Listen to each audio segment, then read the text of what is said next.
மூன்றாவது ஸ்லோகம். சத்வானுரூபா சர்வஸ்ய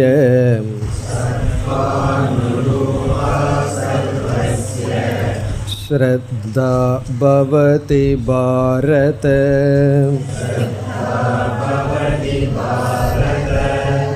ஸ்ரத்தா மயோயம் புருஷக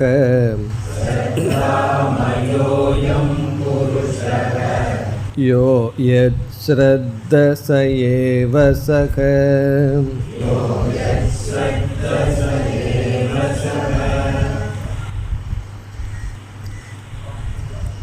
ஸ்ரத்தையை பற்றிய விசாரத்தில்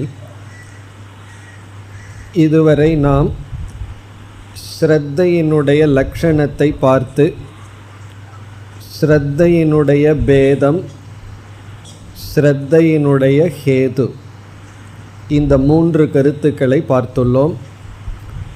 ஸ்ரத்தையினுடைய லட்சணம் பிரமாணத்தில் வைக்கின்ற நம்பிக்கை, அறிவை கொடுக்கின்ற கருவியில் நமக்கு இருக்கின்ற நம்பிக்கை ஸ்ரத்தை. ஆனாலும் சில சமயங்களில் எதிர்காலத்தை குறித்து வாழ்க்கையில் நம்பிக்கை தேவை என்று நாம் பேசுகின்றோம். அந்த நம்பிக்கையையும் ஸ்ரத்தை என்று கூறி வருகின்றோம். ஆனால் முக்கிய லட்சணம் அறிவை கொடுக்கின்ற கருவியில் இருக்கின்ற நம்பிக்கை. இரண்டாவதாக நாம் பார்த்தது ஸ்ரத்தை மூன்று விதமாக இருக்கின்றது. சாத்விகம், ராஜசம், தாமசம்.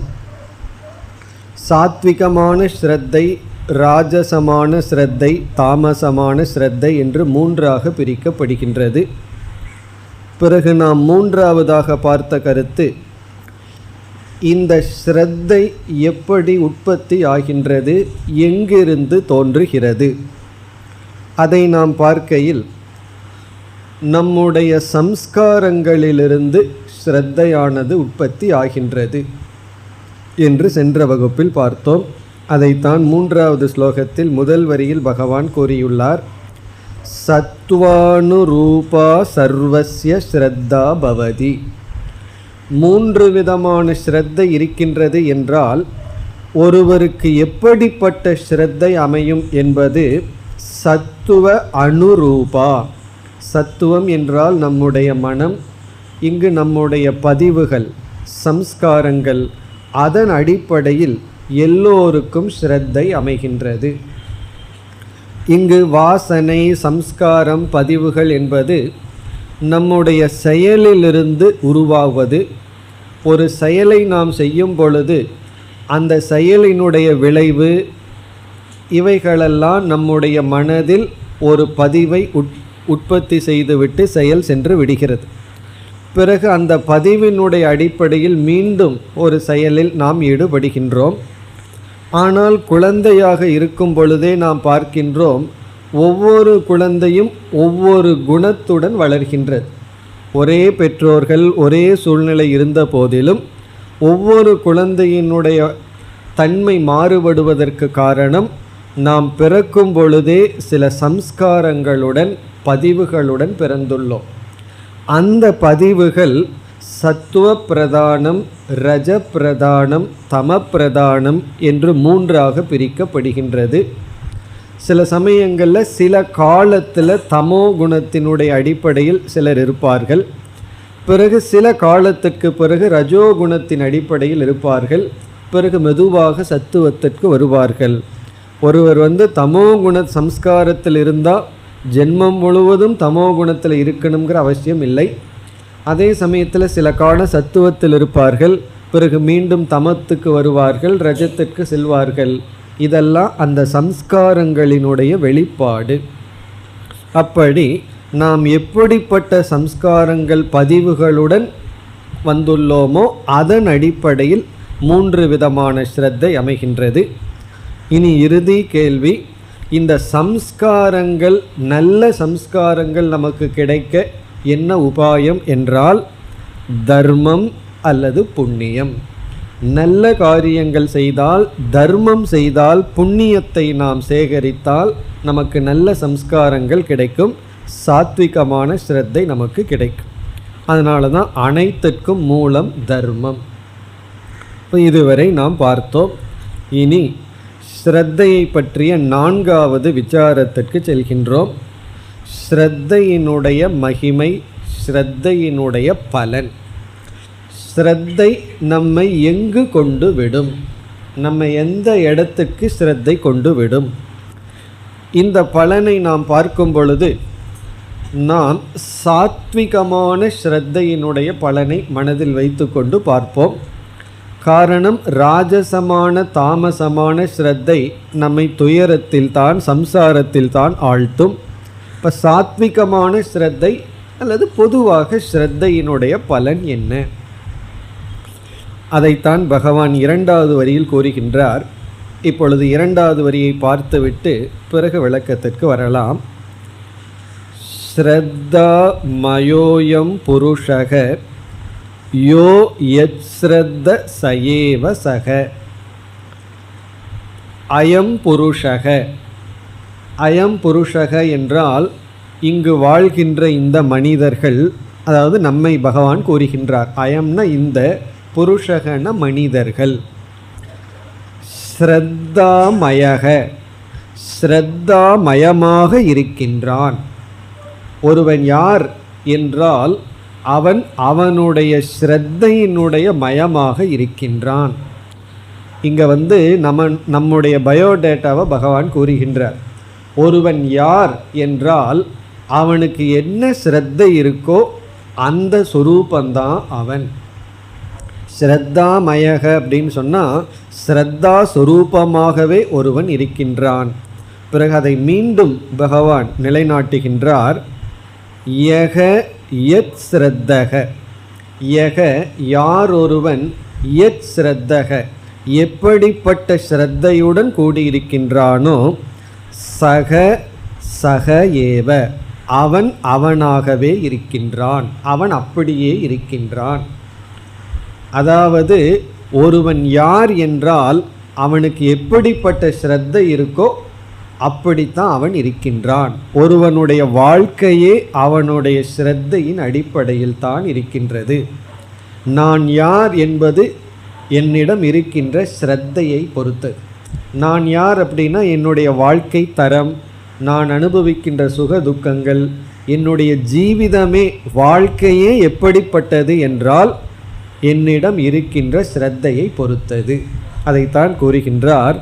யார் எப்படிப்பட்ட ஸ்ரத்தையுடன் இருக்கின்றார்களோ அவன் அப்படிப்பட்டவனாக இருக்கின்றான். சக ஏவ சக. சக ஏவ சகன அவனே அவன் அர்த்தம். இந்த வார்த்தைக்கு அவனே அவன் சொன்னால் யாருக்கு எப்படிப்பட்ட ஸ்ரத்தை இருக்கோ அவன் அப்படிப்பட்டவனாக இருக்கின்றான். அப்போ ஒருவர் யார் அப்படின்னா அவருடைய ஸ்ரத்தை எப்படியோ அப்படித்தான் அவர் இருக்கின்றார். அதாவது இங்கே ஸ்ரத்தையின் அடிப்படையில் தான் நம்முடைய வாழ்க்கையே அமைகிறதுன்னு பகவான் கூறுகின்றார். இதுவும் உண்மைதான். இப்போ இந்த இடத்துல ஸ்ரத்தைங்கிற சொல்லுக்கு பிரமாணத்தில் வைக்கின்ற நம்பிக்கை, பிறகு பொதுவாக எது நம்மை காக்கும், நம்முடைய கொள்கை, நம்முடைய அறிவு, அதுவே ஸ்ரத்தையின் அடிப்படையில் தான் வருகின்றது. இப்பொழுது ஒருவர் பொருள் தான், பணம்தான் என்னை காப்பாற்றும் அப்படின்னு இந்த பணத்து மேலே ஒரு ஸ்ரத்தை வச்சுருக்கார். உலகமே அப்படி தான் வச்சுருக்கு, பணத்து மேலே தான் ஸ்ரத்தை. அப்போ அவர்களுடைய வாழ்க்கை எப்படி இருக்கும்னா அதன் அடிப்படையில் தான் அவர்களுடைய வாழ்க்கையை அமையும். அவர்கள் அனைத்தையும் துறந்து விடுவார்கள். உறவாகட்டும், நட்பாகட்டும், எல்லாத்தையும் துறப்பார்கள். காரணம் என்ன? அவர்களுடைய ஸ்ரத்தை அந்த பொருளில் இருக்கின்றது. அப்போது ஒருவனுடைய வாழ்க்கை எப்படி அமைகின்றதுன்னா அவன் எதில் ஸ்ரத்தை வச்சிருக்கானோ அதன் அடிப்படையில் தான் அவனுடைய வாழ்க்கையையே அவனே அமைத்து கொள்வான். அல்லது நட்பிலையும் அன்பிலையும் ஒருவருக்கு நம்பிக்கை இருந்தது, ஸ்ரத்தை இருந்தது என்றால் அவர்கள் வாழ்க்கை அப்படி இருக்கும். ஒரு நல்ல நட்புக்காக அல்லது நல்ல ஒரு இணக்கத்திற்காக எந்த பொருளை வேண்டுமானாலும் தியாகம் செய்வார். இப்போ அவனுடைய வாழ்க்கை சூழ்நிலை, சுகதுக்கங்கள், மனம் அதன் அடிப்படையில் இருக்கும். அப்படி நாம் எதில் ஸ்ரத்த வைக்கிறோமோ அது நமக்கு அறிவாக மாறி விடுகின்றது. அது உண்மையாக இருக்கலாம், பொய்யாக இருக்கலாம். இப்போ பணம் தான் என்னை காப்பாற்றும், பணம் இருந்தால் தான் வாழ்க்கை, மீதி என்ன இருந்தாலும் வாழ்க்கையில் சோபிக்காது, அது எனக்கு எந்த விதத்துலையும் சுகத்தை கொடுக்காது அப்படின்னு ஒருவர் முடிவு செய்கின்றார். இது உண்மையா பொய்யாங்கிறது வேற விசாரம். ஆனால் அவரை பொறுத்த வரைக்கும் ஸ்ரத்தை இருக்கிறதுனால ஞானமாக மாறிவிட்டது. அது விபரீத ஞானம்னு அவர் கடைசி காலத்தில் தெரிஞ்சுக்க போகிறார், அது வேற பிரச்சனை. ஆனால் அந்த நேரத்தில் அவருக்கு அது ஞானம். அப்பொழுது ஞானம் அவருக்கு அது வந்துவிட்ட காரணத்தினால் ஞானத்தில் அடிப்படையில் தான் அவருடைய பாவனை, ஆட்டிடியூட் இருக்கும், செயல் இருக்கும், நடவடிக்கைகள் எல்லாம் இருக்கும். இது நமக்கு தெரியாத நமக்குள் நடக்கின்ற ஒரு விஷயம். நாம் வைக்கின்ற ஒவ்வொரு படியும் நம்முடைய அறிவினுடைய அடிப்படையில் அமைந்துள்ளது. ஒருத்தர்கிட்ட எப்படிப்பட்ட இணக்க வச்சுருக்கோம், எப்படிப்பட்ட முயற்சி செய்கின்றோம், எதை அடைகின்றோம், எப்படி வாழ்கின்றோம், எல்லாமே அறிவின் அடிப்படையில் தான். இந்த அறிவுக்கு ஆதாரமாக இருக்கிறது ஸ்ரத்தை. இந்த அறிவு சரியான அறிவா தவறான அறிவாங்கிறது தனிப்பட்ட விசாரம். இப்போ இங்கே பகவான் என்ன சொல்கிறார், ஸ்ரத்தையினுடைய பலன் நம்முடைய வாழ்க்கை. இப்போ நாம் எப்படிப்பட்ட வாழ்க்கையோடு அமைஞ்சிருக்கு, எப்படி வாழ்ந்து கொண்டிருக்கின்றோம் அப்படிங்கிறது நம்முடைய ஸ்ரத்தையை பொறுத்தது. ஒருவருக்கு எல்லாம் நல்ல சூழ்நிலைகள் இருக்கும், அவருடைய மனதில் பூரா பாரமாகவும் துயரமாக இருக்கும். ஒருவருக்கு வெளி தோற்றத்தில் பார்த்தா ஒன்றுமே இருக்காது, ஆனால் மனநிறைவோடு மகிழ்ச்சியோடு இருப்பார். இப்படி ஒருவருடைய மனநிலை, அவர்களுடைய வாழ்க்கை எல்லாமே ஸ்ரத்தையின் அடிப்படையில் இருக்கின்றது. அவர்களிடத்தில் இருக்கின்ற ஸ்ரத்தையின் அடிப்படையில் தான் ஒரு மனிதனுடைய வாழ்க்கை இருக்கின்றது.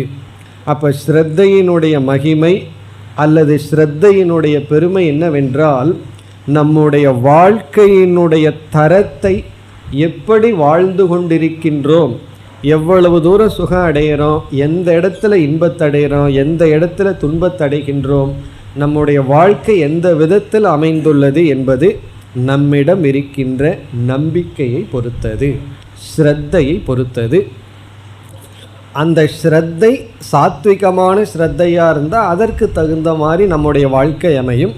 ராஜச தாமசமான ஸ்ரத்தையாக இருந்தால் அதற்கு தகுந்தாற்போல் நம்முடைய வாழ்க்கை அமையும். இப்போ நம்ம ஒன்றை நம்புகின்றோம், எதை நம்புகிறோம், எந்த அடிப்படையில் நம்புகின்றோங்கிறது நம்முடைய மனது, நம்முடைய பக்குவத்தை பொறுத்து அமைகின்றது. சில பேர் நமக்கு நல்லதை சொல்வார்கள், நல்வழி காட்டுவார்கள். ஆனால் நமக்கு நம்முடைய மனம் சாத்விகமாக இல்லை என்றால் அதை நம்ம நம்ப மாட்டோம். யார் நமக்கு கெடுதலை விளைவிப்பார்களோ, பொய் சொல்வார்களோ, ஏமாற்றுவார்களோ அவர்களிடத்துல தான் நமக்கு நம்பிக்கை ஏற்படும். அதே போல் நாம் ஒருவரிடம் போய் உண்மையை பேசுவோம், அவர்களுக்கான நன்மையை சொல்லுவோம். அவர்களுடைய மனம் பண்படவில்லை என்றால் அதை அவர்கள் ஏற்றுக்கொள்ள மாட்டார்கள். அப்போ நம்ம என்ன நினைக்கக்கூடாது, என்ன அவர்கள் நம்பவில்லை, என் மீது அவர்கள் வெறுக்கிறார்கள் அப்படின்னு நம்ம நினைக்கக்கூடாது. இந்த உண்மையை வாங்கி கொள்கின்ற அளவுக்கு அந்த மனம் உயரவில்லை, அப்படி தான் எடுத்துக்கொள்ள வேண்டும். பழி நம்ம மேலே எடுத்துக்கொள்ளக்கூடாது. ஒருவருக்கு நம்ம நல்லது செய்ய போய் அவர் அதை ஏற்றுக்கொள்ளவில்லை என்றால் அதற்கு பொறுப்பு நாம் அல்ல, அவர்களுக்கு சாத்விகமான ஸ்ரத்தை வரவில்லை. பல சமயம் நம்ம வாழ்க்கையில் அப்படி வரும். நம்ம நல்ல எண்ணத்தோடு நல்லதை ஒருவருக்கு சொல்லுவோம், அவர்கள் அதை கேட்க மாட்டார்கள், ஓப்பனாக சொல்லி விடுவார்கள், நான் நீ சொல்கிறத நம்ப மாட்டேன். பிறகு யார் அவர்களை ஏமாற்றி கொண்டு அவர்களிடத்தில் அட்வான்டேஜ் எடுத்துகிட்டு இருக்காங்களோ அவங்க சொல்கிறத நம்பிக்கொண்டு இருப்பார்கள். காரணம் என்னென்னா அது அவர்களுடைய மனம், அவர்களுடைய ஸ்ரத்தையினுடைய குவாலிட்டி அப்படி இருக்குது. இப்போ லைஃப்னுடைய குவாலிட்டி இஸ் ஈக்குவல் டு ஸ்ரத்தையினுடைய குவாலிட்டி. ஸ்ரத்தை எப்படிப்பட்ட நிலை இருக்கோ அதுபோல தான் நம்முடைய வாழ்க்கை இருக்கும். நம்மை சுற்றியும் நமக்கு தீங்கு செய்பவர்களை உருவாக்கி வச்சுக்கிறோமா, நமக்கு நன்மை செய்பவர்களை நம்மை சுற்றி உருவாக்குகின்றோமா, இதெல்லாம் நாம் தான் முடிவு செய்கின்றோம். நம்முடைய தரம் உயராத பொழுது எவ்வளவுதான் நன்மை செய்பவர்கள் நம்மை சுற்றி இருந்தாலும் அவர்களை நாம் பயன்படுத்த மாட்டோம். அவர்கள் மீது நமக்கு கோபம்தான் வருமே தவிர அவர்களிடமிருந்து பயனை அடைய மாட்டோம். இப்போ நம்முடைய வாழ்க்கை இஸ் ஈக்குவல் டு நம்முடைய ஸ்ரத்தை என்று பகவான் இங்கு கூறுகின்றார்.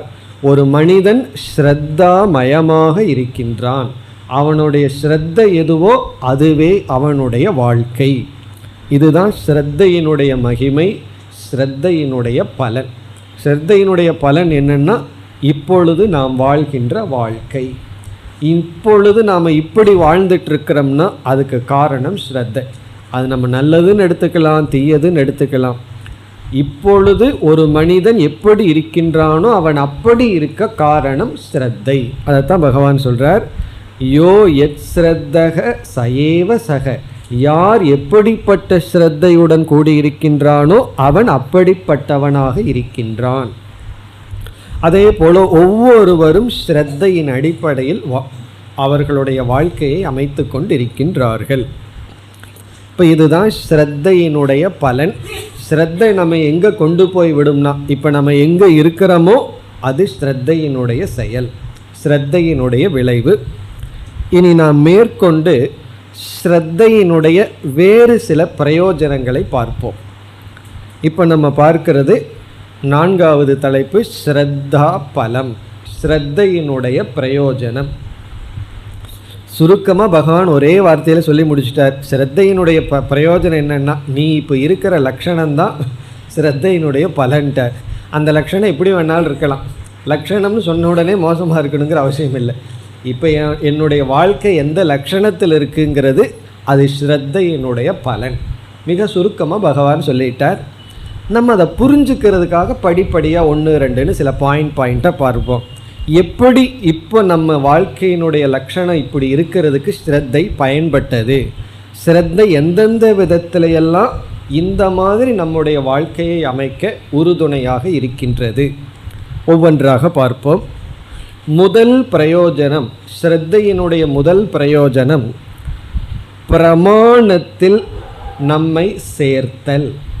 பிரமாணே யோஜனம், பிரமாணத்தில் அந்த ஸ்ரத்தை நம்மை சேர்க்கும். இது முதல் பிரயோஜனம், பிரமாணே யோஜனம். இந்த இடத்துல யோஜனம்னா யோகக, பிரமாணத்தில் இணைத்தல். உதாரணம் பார்த்தா நமக்கு புரிஞ்சிடும். இப்போ உபனிஷத் அப்படிங்கிறது ஒரு பிரமாணம். உபனிஷத்துங்கிறது அறிவை கொடுக்கும் கருவி. அந்த உபனிஷத்துங்கிற கருவியிடம் நாம் போய் என்னாகணும், சேர வேண்டும், அதோடு நாம் ஒன்ற வேண்டும், அந்த பிரமாணத்தை பயன்படுத்தணும். உபனிஷத்துங்கிறது சப்த ரூபமாக இருக்கு. அந்த சப்த ரூபமான கருவியை நம்ம யாரோ ஒருவர் மூலமாகத்தான் அதை கேட்க முடியும். உபனிஷத்து கிரந்த பிரமாணம் அல்ல, சப்த பிரமாணம்னு சொல்கிறோம். அப்போ உபனிஷத்தை படித்து எடுத்து சொல்கின்ற ஆசிரியர் குரு. ஆகவே உபனிஷத் பிரமாணம்னு சொல்லும் பொழுது ஆசிரியரும் உபனிஷத்தும் பிரிக்க முடியாமல் இருக்கின்றது. இப்போ உபனிஷத் அறிவை கொடுக்கும் கருவின்னு சொன்னால், அந்த உபனிஷத்தை நம்ம பயின்றால்தான், அந்த உபனிஷத்துக்குள்ளே நம்ம கொஞ்ச நாள் அவைலபிளாக வச்சுருந்தா தான் உபனிஷத்திலிருந்து ஞானத்தை அடைய முடியும். இப்போது அந்த பிரமாண வியாபாரத்தை நம்ம செய்யணும்னு சொன்னால், உபனிஷத்திலிருந்து என்ன ஞானம் வேண்டுமோ அந்த ஞானத்தை ஏற்கனவே அடைஞ்சிருந்தால் குருவும் உபனிஷத்து நமக்கு அவசியம் இல்லை. அதுவும் இல்லாமல் நமக்கு தெரிஞ்சிடும், எனக்கு இங்கிருந்து இந்த ஞானம் வந்தாச்சுன்னு சொல்லி. இப்போ குருவும் உபனிஷத்து என்ன ஞானத்தை கொடுக்க போகிறாங்கன்னு நமக்கு தெரியாது. ஆனால் இது ஏதோ ஒரு ஞானத்தை கொடுக்குங்கிற ஒரு ஸ்ரத்தை இருக்குது, ஒரு ஸ்ரத்தை இருக்க வேண்டும். அந்த ஸ்ரத்தை தான் நம்மை சிரவண மனனம்ங்கிற சாதனையில் ஈடுபடுத்தும். ஸ்ரத்தை இல்லை என்றால் அந்த பிரமாணத்தை நம்ம பயன்படுத்தவே மாட்டோம். பிரமாணத்துக்குள்ளே போய் நம்ம அவைலபிளாக இருக்க மாட்டோம். நம்ம அந்த பிரமாணத்திடம் ஒப்படைத்து அந்த வியாபாரத்தை செய்கிற காலத்தில் நம்ம யார் அந்த பிரமாணத்தோடு இணைத்து பிணைத்து வைத்துள்ளார்கள்னு சொன்னால் ஸ்ரத்தா. ஏன்னா அந்த இடத்துல ஞானம் இல்லை. உபனிஷத்து எப்படிப்பட்ட ஞானத்தை கொடுத்து மோட்சத்தை கொடுக்க போகுதுங்கிற ஞானமும் இல்லை. அதே சமயத்தில் இந்த ஞானத்தை வேற இடத்துலையும் அடைய முடியவில்லை. அப்போ இந்த இடத்துலேருந்து எனக்கு இந்த ஞானம் வரும் அப்படின்னு ஒரு நம்பிக்கை இருந்தால் தான் அந்த இடத்தில் நாம் இருப்போம். இப்போ அந்த அறிவை கொடுக்கும் கருவியிடம் நம்மை ஒப்படைக்க வேண்டும் என்றால் ஸ்ரத்தை தான் ஹேது, காரணம். இது உபனிஷத்து மட்டுமல்ல. ஒருவர் நமக்கு சில அறிவுரை சொல்கிறார், ஏதோ ஒரு மார்க்க தர்ஷனம் காட்டுறார். அது சாதாரண விஷயமாக கூட இருக்கலாம், பிஸ்னஸாக இருக்கலாம், எது வேண்டுமானாலும் இருக்கலாம். இப்போ அவர் நமக்கு உதவி செய்கிறாருன்னு சொன்னால் அவருடைய உபதேசத்தை கொஞ்ச நேரம் கேட்கணும்னா எது நம்மை கேட்க வைக்கும்னா அவரிடத்துல நமக்கு ஸ்ரத்தை இருந்தால்தான் அதை நாம் கேட்போம். அவரிடத்துல ஸ்ரத்தை இல்லை என்றால் அவருடைய வாக்கியத்தை நம்ம கேட்கவே முடியாது. ஸ்ரத்தை இல்லாதவர்களிடம் நம்ம கொஞ்ச நேரம் கேட்கறதுங்கிற மாதிரி பெரிய பனிஷ்மெண்ட் ஒன்றுமே கிடையாது. ஒருவர் மீது முழுமையான நம்பிக்கை இல்லை, அவர் பேசணும், நம்ம கேட்கணும், அது மாதிரி கஷ்டகாலம் ஒன்றும் கிடையாது. சில சமயம் அந்த கஷ்டகாலம் நமக்கு வந்துடும். சில பேர் சில அட்வைஸ் நமக்கு கொடுப்பார்கள், நமக்கோ அந்த அட்வைஸ் தேவையில்லைன்னு நல்லா தெரியும், அவர்களுக்கு அந்த அட்வைஸ் கொடுக்கணும்னு ஆசை. அதுதான் உண்மையான வேதனை. அப்படி சில சமயங்களில் அந்த மாதிரி நம்மளும் மாட்டிக்குவோம். காரணம் என்னன்னா ஸ்ரத்தை இல்லை. அப்போ அவங்க சொல்கிறதெல்லாம் வெறும் சப்தம்தான், பட்டாசு மாதிரி ஏதோ ஒரு சத்தம்தான். ஆனால் அது ஒரு வாக்கியமாக நமக்குள்ளே போகணும்னு சொன்னால் ஸ்ரத்தை தான் காரணம். இப்போ ஸ்ரத்தை அறிவை கொடுக்கும் கருவியுடன் நம்மை சேர்க்கின்றது. இதை சமஸ்கிருதத்தில் சொன்னால் பிரமாதாரம் பிரமாணி. பிரமாதாரம்னா பிரமாதாவை பிரமாணத்திடம் சேர்க்கின்றது. பிரமாதா அப்படின்னா அறிபவனை அறிவை கொடுக்கும் கருவியில் சேர்ப்பது ஸ்ரத்தை. இப்போ ஸ்ரத்தா பிரமாதாரம் பிரமாணே யுனக்தி. ஸ்ரத்தையானது பிரமாதாவை அறிபவனை அறிவை கொடுக்கும் கருவியில் இணைக்கின்றது. இந்த பிரிட்ஜ் இணைப்பது தான் ஸ்ரத்தை. இது ஒரு பிரயோஜனம். இரண்டாவது பிரயோஜனம், இந்த அறிபவன் பிரமாணத்துடன் இணைந்து விட்டான். அவர் ஏதோ ஒரு உபதேசத்தை பண்ணிட்டார், தத்துவமசிங்கிற உபதேசத்தை குருவானவர் செய்து விட்டார். இப்போ அந்த தத்துவமசிங்கிறது வெறும் எண்ண ரூபமாக இருக்கின்றது. அது ஞானமாக வேண்டும் என்றாலும் ஸ்ரத்தை தான் காரணம். இதை நம்ம லட்சணத்திலேயே பார்த்துருக்கோம். மனதில் உள்ள எண்ணம் அறிவாக்குவது ஸ்ரத்தையினுடைய பிரயோஜனம். விருத்தோ ஞானத்துவ புத்தி. விருத்தியில் எண்ணங்களில் அறிவு என்கின்ற ஒரு ஸ்டேட்டஸ், மனதில் தோன்றிய எண்ணத்துக்கு அறிவுங்கிற ஸ்டேட்டஸே ஸ்ரத்தையினால தான் வருது. இப்போ ஒருவர் ஒரு விஷயத்தை சொல்கிறார், அதெல்லாம் மனசில் கேட்டு வச்சுட்ருக்கோம், அது நமக்குள்ள அறிவாக இல்லை. காரணம் என்ன? சொல்லியிருக்கார், அவ்வளவுதான். ஸ்ரத்தை இருந்தால் அது அறிவாக இருக்கும். ஸ்ரத்தை இல்லை அப்படின்னு சொன்னால் அது அறிவாக இருக்காது. இப்போ ஒரு திருடனை ஒரு போலீஸ் பிடிச்சிருக்கார். போலீஸ் திருடங்கிட்ட கேட்குறார், என்ன நடந்தது சொல்லுன்னு சொல்லி. அந்த போலீஸ் எப்படி கேட்பார் தெரியுமோ? அவன் சொல்கிறது எல்லாமே பொய் அப்படிங்கிற எண்ணத்தில் தான் கேட்பார். அதனால தான் இந்த போலீஸாக இருக்கிறவங்க வேதாந்தத்துக்கு வந்துட்டால் ரொம்ப கஷ்டம்.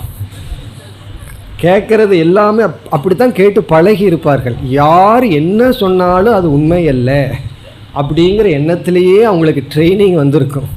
அப்படி உண்மைன்னு நம்பினா என்ன ஆகுறது? அவங்க ஜாப் அவங்க பண்ண முடியாது. அதுதான் போலீஸ் புத்தி அப்படின்னு சொல்கிறது. அதாவது யார் என்ன சொன்னாலும் ஃபஸ்ட்டு அது பொய்ங்கிற எண்ணத்திலேயே தான் பார்ப்பார்கள். அதை உண்மைன்னு அவர்கள் பார்க்கறது ரொம்ப கடினம். காரணம் என்னென்னா அவங்க பார்க்குற ஆட்கள் அப்படி இருக்குது. அவ்விதத்தில் எத்தனையோ பேர் விஷயத்த சொல்கிறாங்க, சொல்லும் பொழுதே உள்ளே ஓடிட்டுருக்கோம். ரீல் விடுறாம்பாருன்னு உள்ளே ஓடிட்டே இருக்கும். அவன் அதை தான் பண்ணிகிட்ருப்பான். அப்போ இது என்னன்னா வெறும் எண்ணம், தாட்ஸ். அவர் சொல்கிற விஷயமெல்லாம் எண்ணம், ஞானமாக நமக்கு இல்லை. பிறகு ஒரு வார்த்தை சொன்னால் அது எப்போ நமக்கு அறிவாக மாறும்னா அவரிடத்துல முழு ஸ்ரத்தை இருந்தால், நம்பிக்கை இருந்தால் தான் கேட்குற விஷயமெல்லாம் ஞானமாக மாறும். அவங்க 10 வருஷம் வேதாந்தம் படிச்சிருக்காங்களே, அவங்க ஒன்றுமே உள்ளே ஏறலையேன்னா காரணம் என்ன? ஸ்ரத்தை இல்லாமல் படிக்கிறது. ஸ்ரத்தை அவ்வளோ தூரம் நமக்கு வரவில்லை, சாத்விகமான ஸ்ரத்தை நமக்குள் உருவாகவில்லை. அதனால தான் ஸ்ரத்தாவான் லபதே ஞானம், ஸ்ரத்தை உடையவன் ஞானத்தை அடைகின்றான். எப்படின்னா பிரமாணத்துக்குள்ளே போகிறதுக்கும் ஸ்ரத்த காரணம், பிரமாணத்துக்குள்ளே இருக்கும் பொழுதும் அறிவாவதற்கு நம்பிக்கை தான், ஸ்ரத்தை தான் காரணம். இது இரண்டாவது பிரயோஜனம். இந்த 2 தான் ஸ்ரத்தையினுடைய முக்கியமான அர்த்தம். இனி இந்த ஸ்ரத்தைக்கு வேறு சில பலன்கள் இருக்குது, வேறு சில பொருள்கள் இருக்குது. பொதுவான ஒரு ட்ரஸ்ட், நம்பிக்கை. அந்த நம்பிக்கை பல விஷயங்களில் நமக்கு பயன்படும். எல்லா இடத்துலையும் ஸ்ரத்தைனா அறிவில் அது உண்மை அப்படிங்கிற நம்பிக்கை. இப்போ ஒருவர் இப்போ 3வது பிரயோஜனத்துக்கு வர்றோம். ஸ்ரத்தை அப்படிங்கிறது ஒரு விதமான க்யூரிங் பவர், நம்மைய குணப்படுத்துகின்ற ஒரு சக்தி. நம்மிடத்துல ஸ்ரத்தை தான் எத்தனையோ நோய்களை குணப்படுத்துகின்றது. இது ஒரு க்யூரிங் அப்படின்னு சொன்னால் மனதுக்கு ஒரு ஆறுதல் கொடுக்கின்ற, சக்தி கொடுக்கின்ற ஒன்று ஸ்ரத்தை. இப்போ ஒருவர் சொல்கிறார், நீங்கள் ரொம்ப கஷ்டப்பட்டுட்ருக்கீங்க, உங்களுக்காக நான் ஒரு பூஜை பண்ணுறேன், இந்த பூஜையினால் உங்களுக்கு கஷ்டம் நீங்கும்னு ஒருவர் சொல்கிறார். அவருடைய வார்த்தையை நம்ம முழுமையாக நம்புகிறோம். அவர் பூஜை பண்ணுறாரோ இல்லையோ, நம்மக்கிட்ட பணத்தை வாங்கிட்டு அவர் என்ன பண்ணுறாருங்கிறது வேறு, அது நமக்கு தெரியாது. ஆனால் நமக்கு நம்பிக்கை இருக்குது. அவர் சொல்கிறார் இந்த பூஜைக்கு ஒரு 5000 ரூபாய் ஆகுங்கிறார். நம்ம பணத்தை கொடுத்துட்றோம். அவர் சொல்லிட்டு கடைசியில் அந்த 5000 ரூபாய்க்கு என்ன கொடுக்குறாரு தெரியுமா? ரெசிப்ட்டு, ஒரு பிரசாதத்தை கொண்டு கொடுப்பார், குங்குமமும் விபூதியும் கொடுப்பார், யாகம் பண்ணணுன்னு ஒன்று கொடுக்குறார். இப்போ அவர் எப்படி பண்ணாரா இல்லையா, இதெல்லாம் 2வது பட்சம், அதை பற்றி இப்போ விசாரம் வேண்டாம். நமக்கு நான் எனக்காக ஒரு யாகம் பூஜை அவர் பண்ணியிருக்கார், அதனால் எனக்கு இந்த கஷ்டமெல்லாம் நீங்குங்கிற நம்பிக்கை இருக்கே, அதுவே பலனை கொடுக்கும். சில பேர் அந்த யாகம் பலனை கொடுக்குமா கொடுக்காதான்னு கேட்பார்கள். யாகம் கொடுக்குதா கொடுக்கலையாங்கிறது பற்றிய விசாரம் இப்போ வேண்டாம். யாகத்துக்கு கொடுக்கிற சக்தி இருக்கலாம், இல்லாமல் இருக்கலாம், அது வேற. ஆனால் அந்த நம்பிக்கைக்கு சக்தி இருக்கு, அதுதான் உண்மை. அந்த யாகம் ஒருவர் யாகம் பண்ணார், அவருக்கு பதவி கிடைச்சிடுதுன்னா யாகத்துக்குனால பதவி கிடைக்குதோ இல்லையோ, அந்த நம்பிக்கைக்கு சக்தி இருக்கின்றது. அப்படி அந்த ஸ்ரத்தை இருக்கே, அந்த ஸ்ரத்தைக்கே பலன் இருக்கின்றது. அப்படி ஸ்ரத்தை பல நோய்களை நீக்கி வருகின்றது. நம்ம நினச்சிட்ருக்கோம் வேறு ஏதோ ஒன்றுனால தான் நீக்கி இருக்குன்னு சொல்லி. ஆனால் உண்மை அப்படி அல்ல, ஸ்ரத்தை தான் நீக்கி இருக்கின்றது. ஒரு பெரிய மகான், அவர் இடத்துல ஒருவன் சாதாரண பாமரன் வருகின்றான். சொல்கிறான், நீங்கள் ஒரு பெரிய தபஸ்வி, என்னுடைய உடல்நிலை சரியில்லை, அதாவது காலெல்லாம் விளங்காமல் இருக்குது, நீங்கள் என்னுடைய காலை தொட்டீங்கன்னு சொன்னால் என்னுடைய கால் குணமாகி விடும்னு சொல்கின்றான். இப்போ அந்த மகான் சொல்கிறாரு, எனக்கு அந்த சக்தி எல்லாம் கிடையாது, அது நீயாக கற்பனை பண்ணிட்டேன்.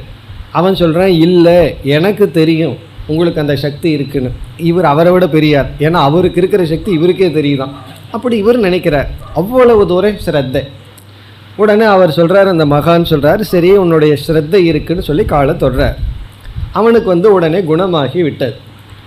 அப்போ இந்த மகான் சொல்கிறார், உன்னுடைய கால் குணமானதற்கு காரணம் என்னுடைய சக்தி அல்ல, உன்னிடம் இருந்த ஸ்ரத்தை. உன்னுடைய ஸ்ரத்தை தான் உன்னை குணமாக்கியது அப்படின்னு. ஆனால் அவனுக்கு அது புரியவில்லை. அப்படி இப்போ இந்த நிகழ்ச்சி எதை குறிக்கின்றதுன்னு சொன்னால், ஸ்ரத்தைக்கு அவ்வளவு சக்தி இருக்குது. நான் உனக்கு ஹீலிங் பண்ணுறேன், நான் உனக்கு நல்லது செய்கின்றேன்னு சொல்லி ஒவ்வொரு காலத்திலையும் விதவிதமான விதத்தில் ஹீலிங், எத்தனையோ விதமான கான்செப்ட் எல்லாம் உருவாயிட்ருக்கோம். அது நம்ம எரியாமல் ரகசியமாக அங்கே என்ன வேலை செய்யுதுன்னா, ஸ்ரத்தை தான் வேலை செய்கின்றது. நம்பிக்கை இருந்தால் அது நமக்கு, அந்த நம்பிக்கையே நமக்கு பலன் கொடுக்கும். இது இந்த நம்பிக்கைக்கு இருக்கிற சக்தி. நம்பிக்கையை நம்ம இழந்துட்டோம், வாழ்க்கையை நம்ம இழந்துருவோம். நம்பிக்கை இருந்தாவே எல்லா விதத்துலேயும் நமக்கு வந்து ஒரு க்யூரிங் கிடைக்கும். அதே போல் உடல்நிலை சரியில்லாமல் ஹாஸ்பிட்டலுக்கு போகிறோம், நம்பிக்கை இருக்கணும் டாக்டர்கிட்டையும், அவங்க போடுற ஊசிக்கிட்டையும், அவங்க வேலை செய்கிற நர்ஸுக்கிட்டையும் எல்லாம் நம்பிக்கை நமக்கு இருக்கணும்.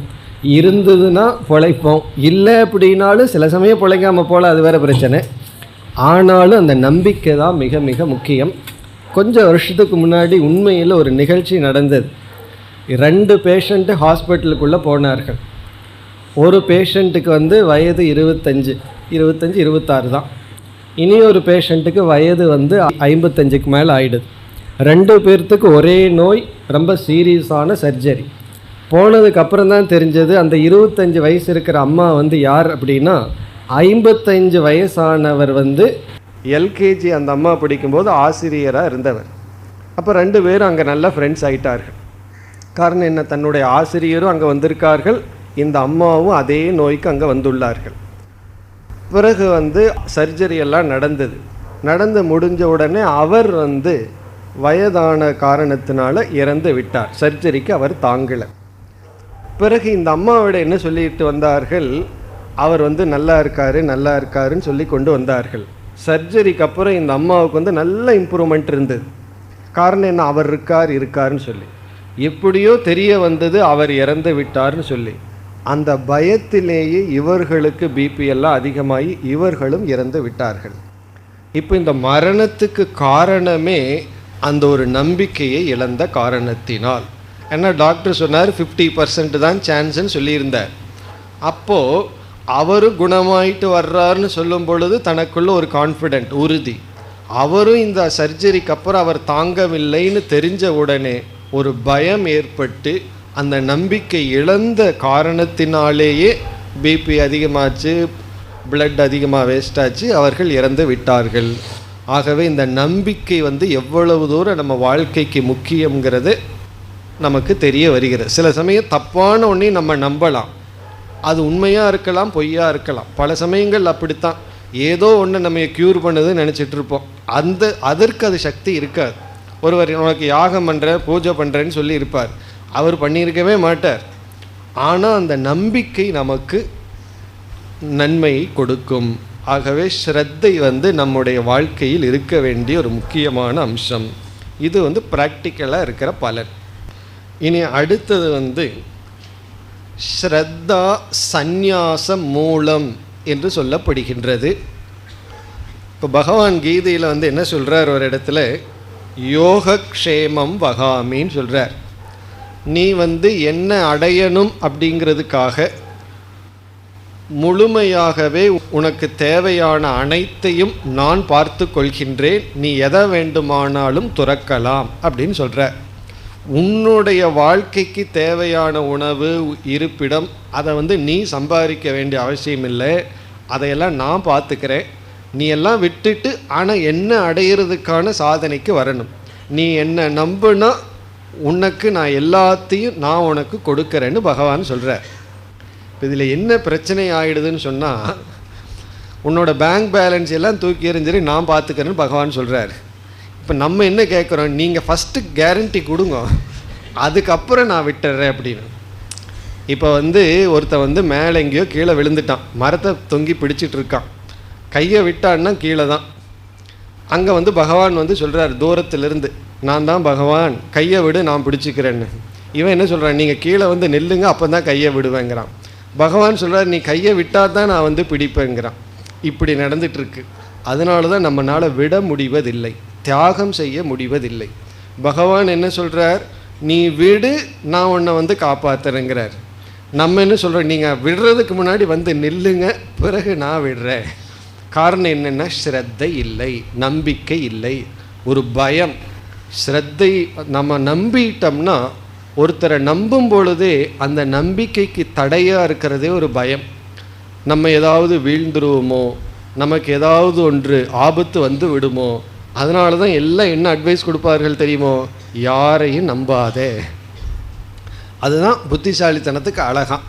நீ வந்து வாழ்க்கையில் அடிபட்டவன், புத்திசாலின்னா யாருன்னா யாரையும் நம்பக்கூடாது.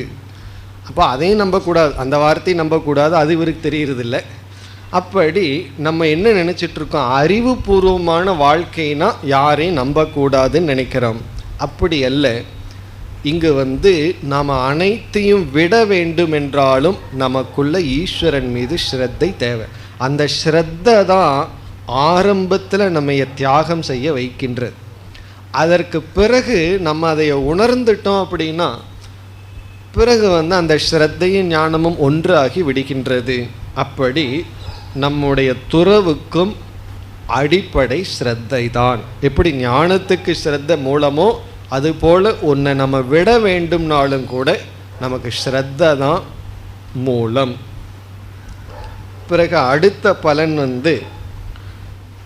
இனிமேல் நம்ம பார்க்க போகிறோம். எந்த ஒரு யாகம் பூஜைகள் தவம் செய்தாலும் ஸ்ரத்தையுடன் செய்தால்தான் பலன் கிடைக்கும். ஸ்ரத்தை இல்லாமல் செய்தால் பலன் கிடைக்காது. கர்ம பலனான அதிர்ஷ்டத்தை கொடுக்க, புண்ணியத்தை கொடுக்க ஸ்ரத்தை காரணம். இப்போ ஒரு யாகமோ பூஜையோ என்னமோ செய்கிறோம், சாஸ்திரத்தில் சொன்ன ஒரு கர்மத்தை பண்ணுறோம். அது சந்தியாவந்தனமாக இருக்கலாம், எந்த கிரியை வேண்டுமானாலும் இருக்கலாம். அந்த கர்மம் பலனை கொடுக்க வேண்டும் என்றால், அதிர்ஷ்ட பலனான புண்ணியத்தை கொடுக்க வேண்டும் என்றால் ஸ்ரத்தையுடன் செய்தால்தான் கிடைக்கும். ஸ்ரத்தை இல்லாமல் செய்தால் வெறும் கர்ம நடந்திருக்குமே தவிர நமக்கு புண்ணியம் கிடைக்காது. நம்ம டெய்லி பூஜை பண்ணுறோம் அல்லது ஏதாவது ஒரு யாகம் பண்ணுறோம், அதில் ஸ்ரத்தை இருந்தால் தான் அந்த கர்மத்துக்கு பலன். ஸ்ரத்தை இல்லை என்றால் திருஷ்ட பலன் இருக்கும், அதிர்ஷ்ட பலன் இருக்காது. திருஷ்ட பலன் என்னென்னா அந்த 1 மணி நேரம் டைம் போகும், பூஜை என்னமோ பண்ணுவோம், புண்ணியங்கிற அதிர்ஷ்ட பலன் நமக்கு வராது. அப்போ ஸ்ரத்தை எப்படி பயன்படுகிறது? கர்ம உபாசனை பலனை கொடுக்க ஸ்ரத்தா மூலம். இனி இப்போ இறுதியாக என்ன பலன்னு சொன்னால், சில சமயங்களில் பெரியவர்கள் தர்ம விஷயத்தில் நல்லது கெட்டதுங்கிற விஷயத்தில் சில அட்வைஸ் நமக்கு கொடுப்பார்கள். நீ இந்த நேரத்தில் இப்படி பண்ணு, இந்த டிசிஷன் எடுன்னு சொல்வார்கள். நமக்கு அது புரியாது. ஆனால் அறிவு நமக்கு அந்த நேரத்தில் இல்லை. அவர்கள் சொல்வதை புரிஞ்சுக்கிற அளவுக்கு நமக்கு அந்த நேரத்தில் அறிவு இல்லை. அப்பொழுது அவர்களுடைய வார்த்தையை நான் பின்பற்றணும்னா எது எனக்கு உதவி செய்யும்னா ஸ்ரத்தை தான், நம்பிக்கை தான். என்னமோ அவர் சொல்கிறார், எனக்கு புரியல, எனக்கு நல்லதுக்கு தான் சொல்லுவார், நான் பின்பற்றுகின்றேன் அப்படின்னு.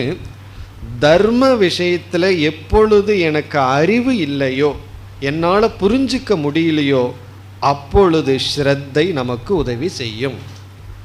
சாதாரண விஷயத்தில் இப்போ நான் எப்படி இந்த இடத்துல முடிவு எடுக்கணும், என்னுடைய வாழ்க்கையில் இந்த நேரத்தில் என்ன டிசிஷன் எடுக்கிறது, இவர்களோட பேசட்டுமா பேச வேண்டாமா, இப்போ 2 பேர் ரகலை பண்ணியிருக்கார்கள், நீ அவங்களோட போய் பேசிடுன்னு ஒருவர் பெரியவர் சொல்கிறார், எனக்கு புரியல, சரி அவர் சொல்கிறார் அதனால் நான் செய்கின்றேன் அப்படின்னு. தர்மத்தை அனுஷ்டிக்கின்ற விஷயத்தில் நமக்கு அறிவு துணை செய்யாத பொழுது ஸ்ரத்தை துணை செய்யும். அவருடைய வார்த்தையில் நம்பிக்கை இருந்தால் என்ன சொல்கிறார், எதுக்கு சொல்கிறார், ஏன் சொல்கிறாருன்னு எனக்கு புரியவில்லை, ஆனால் அவர் சொல்லிட்டார் நான் செய்கின்றேன் என்று பல சமயங்களில் நம்ம செய்வோம். அவர் சொன்னதுக்காக செய்கிறேன், எனக்காக செய்யலின்னு பல சமயம் சொல்லுவோம். அவருக்காக நான் இதை செய்தேன். இப்போ சில பெரியவர்கள் குழந்தையில கூப்பிட்டு சாமியை நமஸ்காரம் பண்ணுவாங்க. அந்த குழந்தை பெரியவர்களை மறைச்சு பார்க்கும், வீட்டில் போனால் அடி உழுகும், சரி ஏதோ சொல்லிட்டாங்க செஞ்சுருவோம்.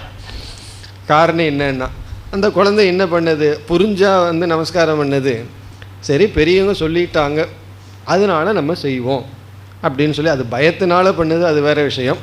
சில சமயங்களில் அவங்களுக்காக நான் பண்ணினேன், அவர்களுக்காகத்தான் நான் இதை செய்தேன்னு பல சமயம் நம்ம சொல்கிறோம். அப்படி அந்த இடத்துலையும் நம்மைய தர்மத்தில் ஈடுபடுத்துவது ஸ்ரத்தை. இப்போ தர்மத்தில் ஈடுபடுத்துவதற்கு அறிவு தான் காரணம், அதை புரிஞ்சிருக்கணும். சில சமயம் நமக்கு புரியவில்லை என்றால் ஸ்ரத்தை தான் நமக்கு காரணம். அப்படி சில சாதாரண விஷயத்தில் ஒரு இடத்துல நம்ம எப்படி நடந்துக்கணும், என்ன டிசிஷன் எடுக்கணும், எப்படி நம்ம நடத்தி கொள்ளணுங்கிற விஷயத்தில் நம்பிக்கை பல சமயங்களில் நமக்கு உதவி செய்யும். அவர் சொல்லிட்டார் நான் கேட்கின்றேன். இப்போ இந்த இடத்துல தான் ஒரு கேள்வி வரும், நான் யாரை நம்புறேனோ அவர்கள் என்னை ஏமாத்திட்டு என்ன பண்ணுறது அப்படின்னு. அப்பொழுதுதான் பகவான் சொல்கிறாரு, உனக்கு சாத்விகமான ஸ்ரத்தை இருந்ததுன்னா நீ ஏமாற்றாதவங்களை நீ நம்புவே, உன்னுடைய ஸ்ரத்தையிலேயே தகராறுன்னு வச்சுக்கோவேன், அப்போ யார் உன்னை ஏமாற்றுவார்களோ அவரைத்தான் நீ நம்புவேன். இல்லையே ஏமாற்றாதவர்கள் வந்தான்னா அவங்கள ஏமாற்றிட்டு நீ போயிடுவேன்னு பகவான் சொல்கிறார். அப்படி நமக்கு சாத்விகமான ஸ்ரத்தை வந்து விட்டால் நாம் நம்புகிற இடம் நல்ல இடமாக தான் இருக்கும். சில சமயங்களில் சில அனுபவங்களுக்கு சில பாவம் போகிறதுக்காக சில தோல்விகள் வரலாம், சில ஏமாற்றங்கள் வரலாம். ஆனால் அல்டிமேட்டாக முடிவான பலன் நமக்கு கிடைக்கும், நல்ல பலன் நமக்கு கிடைக்கும். அப்படி நம்முடைய முழு வாழ்க்கையை எப்படி ஒரு பில்டிங்கை வந்து அஸ்திவாரம் கண்ணுக்கு தெரியாமல் நிறுத்திட்டுருக்கோ அப்படி நம்முடைய வாழ்க்கையை நிறுத்தி கொண்டிருப்பது ஸ்ரத்தை. அதை தான் இங்கே பகவான் சொல்கிறார். யாருக்கு எப்படிப்பட்ட ஸ்ரத்தையோ அவர்கள் அப்படிப்பட்டவர்களாக இருக்கின்றார்கள் என்று அறிவு அடைய, பிரமாணத்தில் சேர, அறிவாக மாற, பிறகு எல்லா விஷயத்தில் சந்நியாசத்துக்கும் சரி, கர்ம பலன் நமக்கு கிடைக்க, தர்மப்படி நாம் வாழ, அனைத்திற்கும் காரணம் ஸ்ரத்தை. பிறகு நம்முடைய ஒரு உற்சாகத்தை ஊட்ட, மனதில் ஒரு நம்பிக்கை இருந்தால் தான் சில சமயங்களில் தோல்விகள் எல்லாம் நம்ம மேலேறி வர முடியும். ஆனால் தோல்வி இல்லாத வாழ்க்கையே கிடையாது. அந்த தோல்வியெல்லாம் மீண்டு வர வேண்டும் என்றால் நமக்குள் ஸ்ரத்தை, நம்பிக்கை இருக்க வேண்டும். இப்படி நம்பிக்கையை பற்றிய நாம் பார்த்த நான்காவது கருத்து ஸ்ரத்தையினுடைய பலன். ஸ்ரத்தையுடைய பலன்னா நம்முடைய வாழ்க்கை, நாம் இன்னைக்கு இருக்கிற வாழ்க்கை தான் ஸ்ரத்தையினுடைய பலன். நான் ஸ்ரத்தையினுடைய பலனை பார்க்கணும்னா உன் வாழ்க்கையை நீ பாரு, அதுதான் ஸ்ரத்தையினுடைய பலன். இன்னைக்கு என்னுடைய வாழ்க்கை எப்படி இருக்குது, நான் எந்த நிலையில் இருந்துகிட்ருக்கேன், அது என்னுடைய ஸ்ரத்தையினுடைய பலன். என்னுடைய ஸ்ரத்தை இன்று நான் இப்பொழுது இப்படி இருக்கின்றேன், இப்பொழுது இப்படி கேட்டுக்கொண்டிருக்கின்றேன், கீதை கேட்டுக்கொண்டிருக்கின்றேன். காரணம் என்னென்னா ஸ்ரத்தையினுடைய பலன். ஸ்ரத்தை இல்லை அப்படின்னா இப்படி கேட்டுக்கொண்டு இருக்க முடியுமோ? யாருக்காவது ஒரு வேதனையை கொடுக்கணுன்னா ஸ்ரத்தை இல்லாதவங்களை கூப்பிட்டு வந்து உட்கார வைங்க. அதுக்கு மேலே வேதனை ஒன்றும் வேண்டாம், பெரிய பாவம் கழிஞ்சிடும். காரணம் என்ன, அவ்வளோ கஷ்டப்பட்டு விடுவார்கள். ஸ்ரத்தை இருப்பதனால தான் நம்ம மகிழ்ச்சியாக அமர முடிகின்றது. இப்போ இன்று நான் இப்படி இருக்க காரணம் ஸ்ரத்தை. அதே போல் நாளைக்கு நான் எப்படி இருப்பேங்கிறது என்னுடைய ஸ்ரத்தை தான் என்று ஸ்ரத்தை நம்முடைய வாழ்க்கையினுடைய தரத்தை நிர்ணயம் செய்கின்றது. இதோடு 4 கருத்துக்கள் ஸ்ரத்தையினுடைய விஷயத்தில் முடிவடைந்தது. இப்போ இந்த 3வது ஸ்லோகத்தில் 2 கருத்து பார்த்தோம். முதல் வரியில் நம்முடைய ஸ்ரத்தை நம்முடைய சம்ஸ்காரத்திலிருந்து, மனதிலிருந்து உற்பத்தி ஆகின்றது. நமக்கு எப்படிப்பட்ட குவாலிட்டி ஆஃப் மைண்ட் இருக்கோ அதனுடைய அடிப்படையில் ஸ்ரத்தை இருக்குன்னு பார்த்தோம். அது நம்முடைய பதிவுகள், அதற்கு காரணம் புண்ணியம்னு பார்த்தோம். 2வது வரியில் ஸ்ரத்தையினுடைய பலனை பார்த்தோம். சென்ற ஸ்லோகத்தில் ஸ்ரத்தையினுடைய லட்சணத்தையும் 3 விதமான ஸ்ரத்தைன்னு பார்த்தோம். இனி அடுத்த ஸ்லோகத்தில் அடுத்த 2 கருத்தை பார்க்கின்றோம். 4வது ஸ்லோகம்.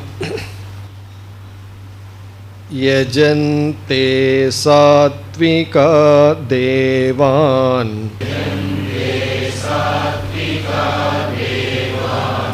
யக்ஷரக்ஷாம்சி ராஜசாஹ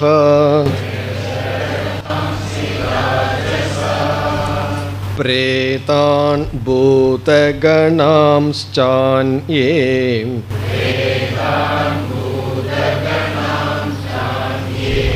யஜந்தே தாமசா ஜனாஹ.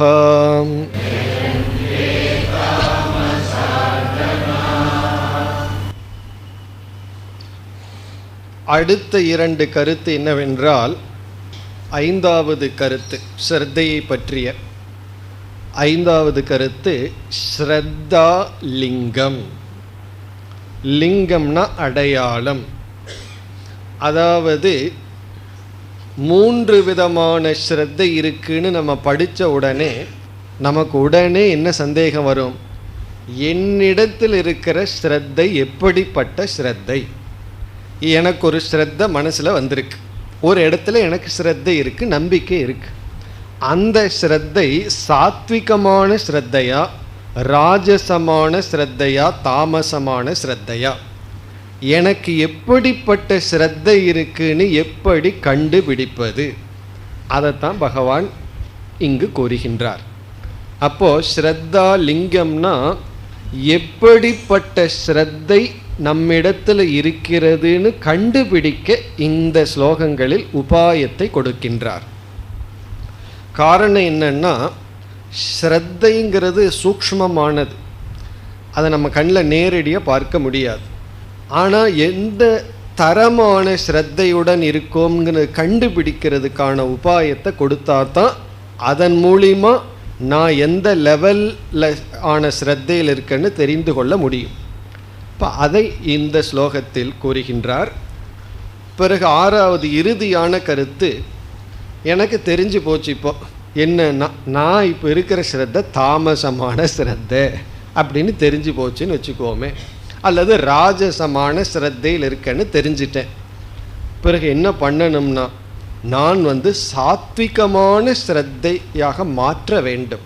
அப்போது எனக்குள் இருக்கின்ற அந்த நம்பிக்கை, ஸ்ரத்தையினுடைய தரத்தை சாத்விகமான ஸ்ரத்தையாக மாற்ற என்ன உபாயம், அதையும் பகவான் கூறுகின்றார். அந்த ரெண்டு கருத்தை நம்ம பார்க்க போகிறோம். ஸ்ரத்தையை வளர்த்து கொள்ள உபாயம் என்ன, எப்படிப்பட்ட ஸ்ரத்தை இருக்கின்றது என்று கண்டுபிடிக்க என்ன உபாயம், இந்த ரெண்டும் தான் இப்பொழுது வருகின்றது. இதுதான் கடைசி டாபிக். ஸ்ரத்தையை பற்றிய இறுதி விசாரம் கண்டுபிடித்தல், எனக்குள் இருக்கிற ஸ்ரத்தையினுடைய குவாலிட்டியை கண்டுபிடிக்கிறதுக்கான உபாயம். கண்டுபிடிச்சதுக்கு அப்புறம் என்ன பண்ணணும்னா, ஸ்ரத்தையை வளர்த்து கொள்ள. ஸ்ரத்தையை வளர்த்து கொள்ளனா உயர்த்தி கொள்ளன்னு அர்த்தம். என்னுடைய ஸ்ரத்தை சாத்விகமான ஸ்ரத்தையாக மாற, பிறகு சாத்விகமான ஸ்ரத்தை இருந்தாலும் அது வளர வேண்டும், முழுமையை அடைய வேண்டும். ஸ்ரத்தை சில பேர்த்துக்கு இருக்கும், ரொம்ப அல்பமாக இருக்கும், கொஞ்சம் இருக்கும், ஒரு நாளனா ஒர்த்தாக இருக்கும் ஸ்ரத்தை. அப்படி இருக்கக்கூடாது. ஸ்ரத்தை ரொம்ப ஸ்ட்ராங்காக இருக்கணும், உறுதியான ஸ்ரத்தை இருக்க வேண்டும். அப்படி ஸ்ரத்தையை வலுப்படுத்த, ஸ்ரத்தையை வளர்த்து கொள்ள என்ன உபாயம். இப்போ நமக்கு பகவானுடைய உபதேசத்தில் ஸ்ரத்தை இருக்குது, அதனால தான் நம்ம கேட்டுட்ருக்கோம், படிச்சிட்ருக்கோம். ஆனால் முக்கியமான இடம் வரும்போது பயம் வந்துடும். அது உண்மையாக இருக்குமோ, நம்ம பகவானை நம்பி ஏமாந்துடுமோ அப்படிங்கிற ஒரு எண்ணம் நமக்கு வந்துடும். அப்படி ஸ்ரத்தையை வளர்த்து கொள்ள என்ன உபாயம். இப்போ குருவிடத்திலையும் சாஸ்திரத்திலையும் ஸ்ரத்தை நமக்கு இல்லாமல் இல்லை, அதை எப்படி வளர்த்தி கொள்ளுதல், அதை நம்ம பார்க்க போகிறோம். இப்போ முதல்ல ஐந்தாவது கருத்துக்கு வருவோம், உபாயத்தை பிறகு பார்ப்போம். இப்போ இந்த ஸ்லோகங்களில் பகவான் ஸ்ரத்தையை கண்டுபிடிக்க உபாயத்தை கொடுக்கிறார். இப்போ என்ன உபாயம் அப்படின்னு சொன்னால், ஸ்ரத்தையினுடைய விளைவு என்னன்னு பார்க்கணும். காரணத்தை கண்டுபிடிக்க காரியத்தை நம்ம பார்க்கணும். எஃபெக்டிலிருந்து தான் காசை கண்டுபிடிப்போம். அப்போ முதல்ல அதனுடைய விளைவை நம்ம பார்க்கணும். அந்த விளைவிலிருந்து தான் அதனுடைய காரணத்தை நம்ம கண்டுபிடிக்க முடியும். என்றைக்குமே காரணத்தை எப்படி கண்டுபிடிப்போம்னா, காரணத்திலிருந்து என்ன உற்பத்தியாச்சோ அந்த விளைவை பார்ப்போம். விளைவிலிருந்து இந்த விளைவுக்கு இதுதான் காரணம்னு காரணத்தை கண்டுபிடிப்போம். அந்த விளைவை பகவான் இங்கு கூறுகின்றார். அந்த விளைவு என்ன அப்படின்னா, ஸ்ரத்தையினுடைய அவுட்கம் நம்மிடமிருந்து உருவாகின்ற கர்ம ஆக்டிவிட்டீஸ், செயல்கள். ஸ்ரத்தையினுடைய அடிப்படையில் தான் நம்மிடம் இருக்கின்ற செயல்களெல்லாம் உருவாகும். அப்போது நம்முடைய செயல்களை, ஆக்டிவிட்டீஸை வாட்ச் பண்ணணும். அதிலிருந்து இப்படிப்பட்ட செயல் வரணும்னு சொன்னால் உனக்கு இப்படிப்பட்ட ஸ்ரத்தை இருக்க வேண்டும்னு யூகிக்க முடியும். எந்த செயலை எடுத்துக்கொள்ளுதல், எந்த செயலை வேணாலும் எடுத்துக்கொள்ளலாம். இந்த இடத்துல பகவான் பூஜையை உதாரணமாக எடுத்துக்கொள்கின்றார். யஜ்ஞம் அல்லது வழிபாடு, வர்ஷிப். நாம் இறைவனை வழிபடுகின்றோமே, அந்த வழிபடுதல் அப்படிங்கிற ஒரு ஆக்டிவிட்டீஸ், அவுட்கம், செயலை உதாரணமாக எடுத்துக்கிறார். நீ அந்த செயலின் துணை கொண்டு உனக்குள்ள எப்படிப்பட்ட ஸ்ரத்தை இருக்குன்னு கண்டுபிடிக்கலாம்னு சொல்கிறார். இப்போ வர்ஷிப் அப்படின்னு சொன்னால், இறை வழிபாடுன்னு சொன்னால், இங்கேயும் இந்த இறை வழிபாடு அப்படிங்கிறது ஒரு ஆக்டிவிட்டி, ஒரு செயல். இந்த செயலிலிருந்து நம்ம என்ன ட்ரேஸ் அவுட் பண்ண போகிறோம், எப்படிப்பட்ட ஸ்ரத்தை நமக்குள்ளே இருந்ததுன்னு கண்டுபிடிக்க போகிறோம். இந்த நம்முடைய வழிபாடு இருக்கே, அதையும் 3ஆக இப்பொழுது நாம் பிரிக்கின்றோம். எப்படி என்றால், நாம் எப்படிப்பட்ட தேவதையை வழிபடுகின்றோம், அது ஒன்று, ஒரு க்ளூ, ஒரு அடையாளம்.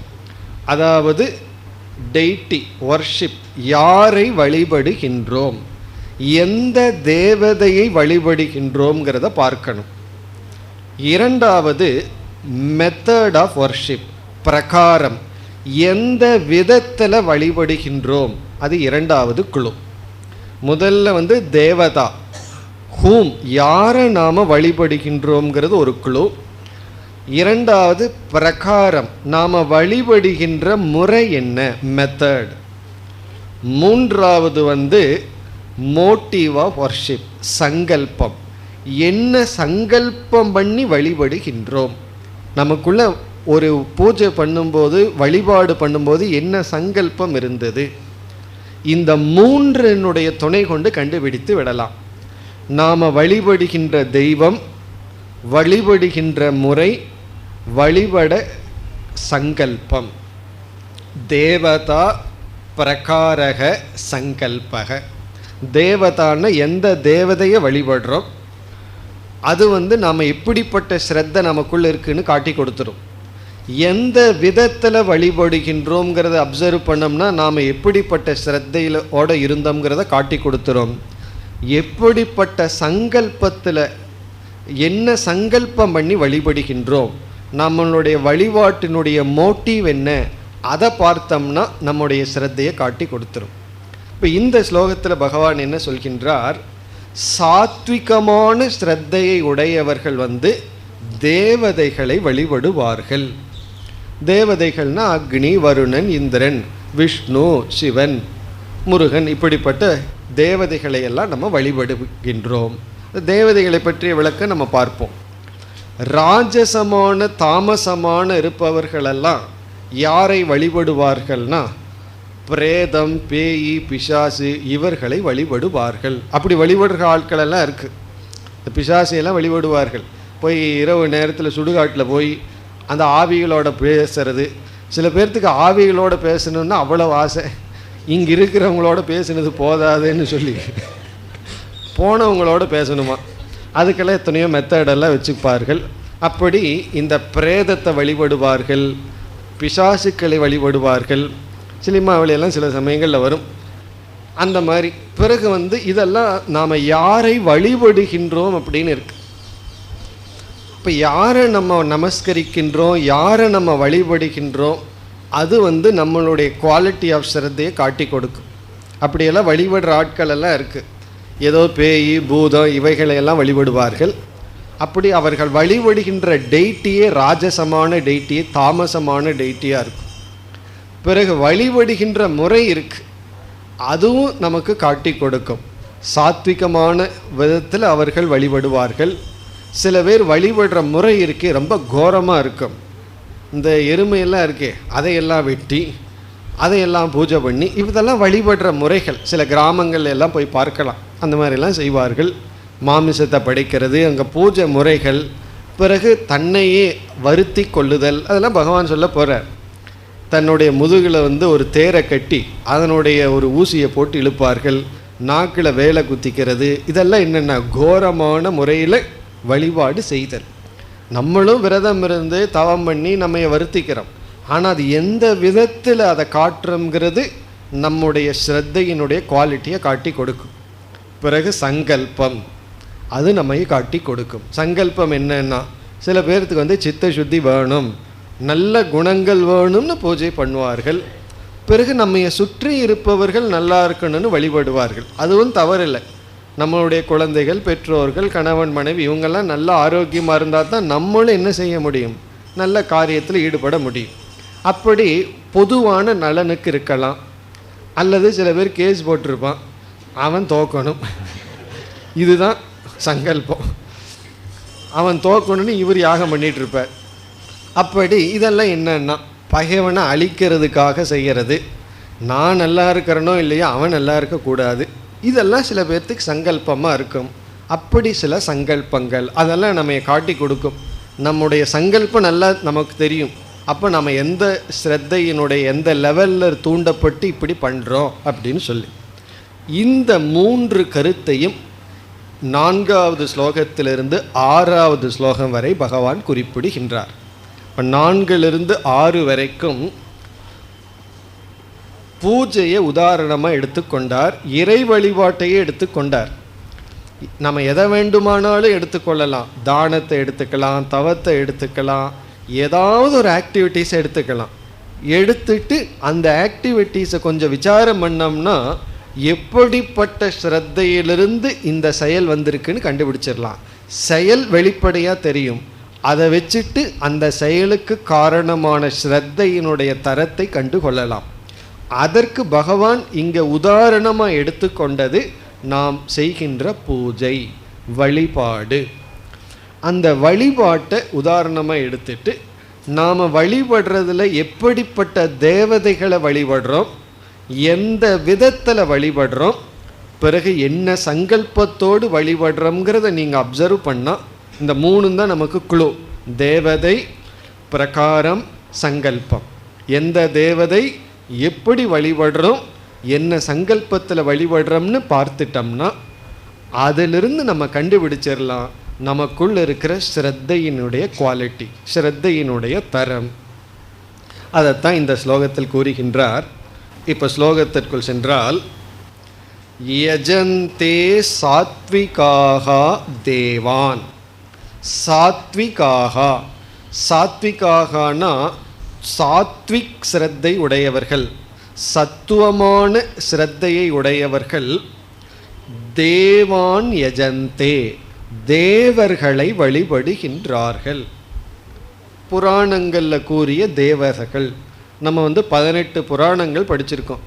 தேவி புராணம் இருக்குது, ஸ்கந்த புராணம் இருக்குது, விஷ்ணு புராணம் இருக்குது, கணபதி புராணம் இருக்குது. இப்படி எத்தனையோ புராணங்கள் எல்லாம் இருக்குது. அந்த புராணங்கள்லையெல்லாம் எத்தனையோ தேவதைகள், வாயு, அக்னி, இந்திரன்னு சொல்லி எத்தனையோ தேவதைகளெல்லாம் சொல்லப்பட்டுள்ளது. அந்த தேவதைகளை, தேவர்களை சாத்விகமானவர்கள் வழிபடுவார்கள். அவர்கள் பூஜை யாகமெல்லாம் அந்த தேவர்கள் குறித்து இருக்கும். தேவர்கள் அப்படிங்கிறவர்கள் யாருன்னு சொன்னால், தேவர்களை நம்ம 2ஆக பிரிக்கின்றோம். ஒன்று ஜீவனாக இருந்து தவத்தினால் உயர்ந்தவர்கள், இயற்கையில் இருக்கிற ஒவ்வொரு சக்தியும் தேவன்னு சொல்கிறோம். பிறகு ஈஸ்வரனே ஒவ்வொரு சக்தியாக வெளிப்படும் பொழுது தேவதா அப்படின்னு சொல்கிறோம். செல்வமாக வெளிப்பட்டால் லக்ஷ்மிங்கிறோம், அறிவாக வெளிப்படும் பொழுது சரஸ்வதிங்கிறோம், ஆத்ம ஞானம்னா தட்சிணாமூர்த்திங்கிறோம். அப்படி ஒவ்வொரு ஐஸ்வர்யம், உலகத்தில் இருக்கின்ற ஒவ்வொரு ஐஸ்வர்யத்தினுடைய வெளிப்பாடு ஒவ்வொரு தேவதைன்னு வழிபடுறோம். அந்த தேவதைகளை சாத்விகமானவர்கள் வழிபடுவார்கள். பிறகு ராஜசமான தாமசமானவர்களெல்லாம் பிரேதங்கள், பூதங்கள், யக்ஷர்கள், இப்படிப்பட்டவர்களையெல்லாம் வழிபடுவார்கள்னு சொல்லி கூறுகின்றார். அடுத்த வகுப்பில் தொடர்போம். ஓம் பூர்ணமத பூர்ணமிதம் பூர்ணாத் பூர்ணமுதச்யதே பூர்ணஸ்ய பூர்ணமாதாய பூர்ணமேவாவசிஷ்யதே. ஓம் சாந்தி சாந்தி சாந்தி.